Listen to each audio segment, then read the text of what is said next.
Today we're in Olney, Texas, visiting Air Tractor, founded by Leland Snow and transitioned to an ESOP. The reason we're here is because over the next 10 years, we have something called the silver tsunami that's coming our way. That is 2.5 million businesses that need to transition from their current baby boomer owner to something else as that current owner retires. With that is a great transfer of wealth-producing assets. We're here today to talk about why an ESOP made sense for Air Tractor and why others should consider forming an ESOP. My dad was Leland Snow. He was the founder of Air Tractor. The whole ag aviation industry was his passion, and he was a pioneer in that industry. He had gotten started from basically nothing here in Olney.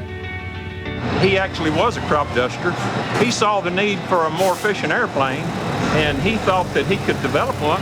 I know he viewed these airplanes, each one of them, as one of his kids, and that's how it got started. We make ag planes that spray the fields, that feed and clothe America. We also build firefighting airplanes to go out and fight forest fires and stuff like that, and we also do a lot of exports over here. You look at the production order, see the name Chile, or you see Australia, you see Brazil. We've got airplanes in over 40 countries around the world. Anywhere outside of here, you see air tractors flying. You were a part of that. Well, as an airplane guy, I just love to come to the airport every day. I love the product. It's the most awesome product ever. I mean, we build airplanes.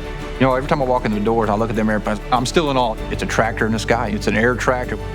It really takes a certain person to fly these things. They are a lot of horsepower. You got to have nerves of steel.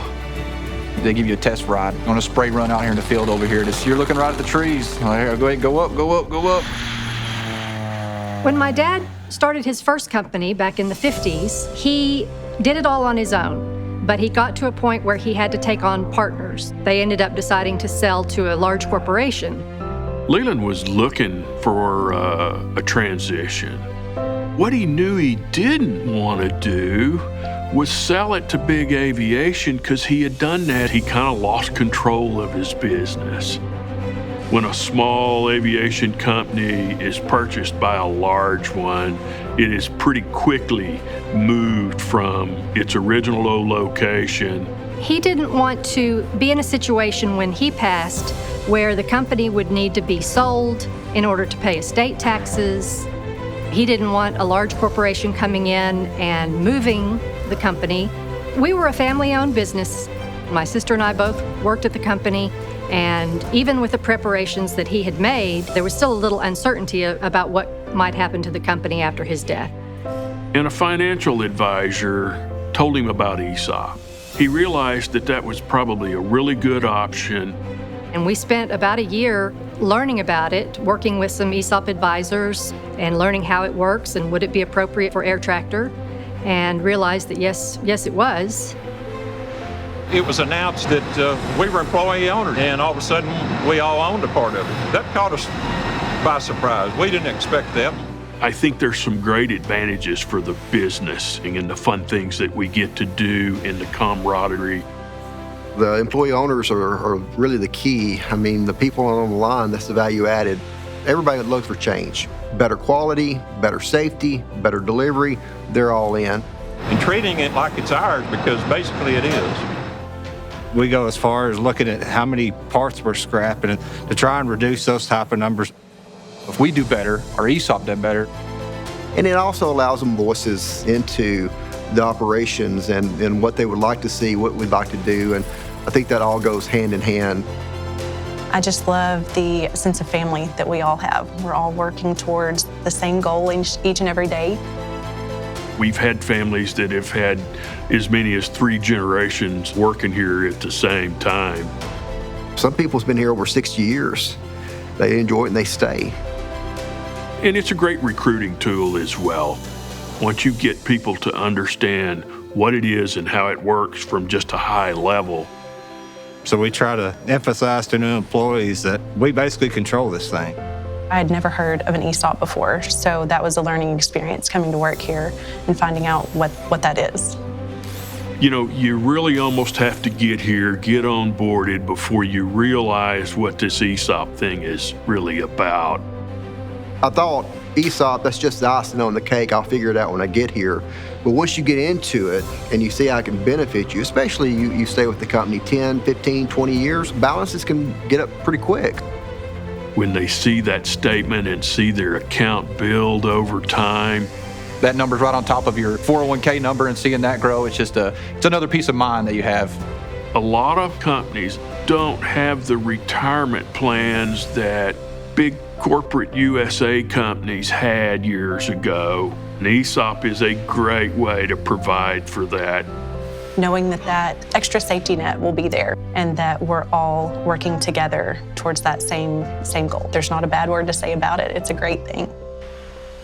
My family loves my ESOP. We will have a future beyond my retirement days. It's a great way also to reward some of your employees that may have been around for quite a while and still have a little runway left. They have an opportunity to build up a pretty nice retirement account.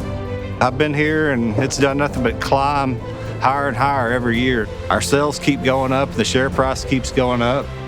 You know, I know a lot of people like to pass on businesses to their relatives, children, and stuff like that, but if they can go ESOP, I would highly recommend it. The tax advantages have allowed us to invest more in capital equipment. The first 3 years of the ESOP before Leland passed, he still ran the company. The owners can stay involved in the business for pretty much as long as they want to. Here we are roughly 10 years later. We're still here. We're growing. We're doing well. We're in an amazing market run right now. We were around 100 employees at the time of the ESOP, and now we're 300. We're expanding, adding the line, adding to the building, trying to get more and more planes out of here and meet the demand that's out in the world. It was a really good choice, and I think he'd be proud of all the people here and all they've contributed to grow the business and continue it on. I think that was one of the best decisions he could have made to make sure that his legacy was going to continue to be carried on. What he gave us, we've been very good stewards of it, I think. ESOPs are an awesome opportunity to leave a lasting legacy through the employee owners and future employee owners as it keeps going. It's a win-win on both sides, it really is. The ESOP was the right move for our family and for our business. He looked towards the future, both in his development of his product and then the future of his company. If you're out there watching this, I hope you have a chance to experience an ESOP for yourself. Find out what it's all about. And I hope if you're a founder of a company or head of a company, that you find a pathway to make an ESOP work for you. If you want to learn more about forming an ESOP, please contact the local chapter of the ESOP Association and consider attending a conference or event.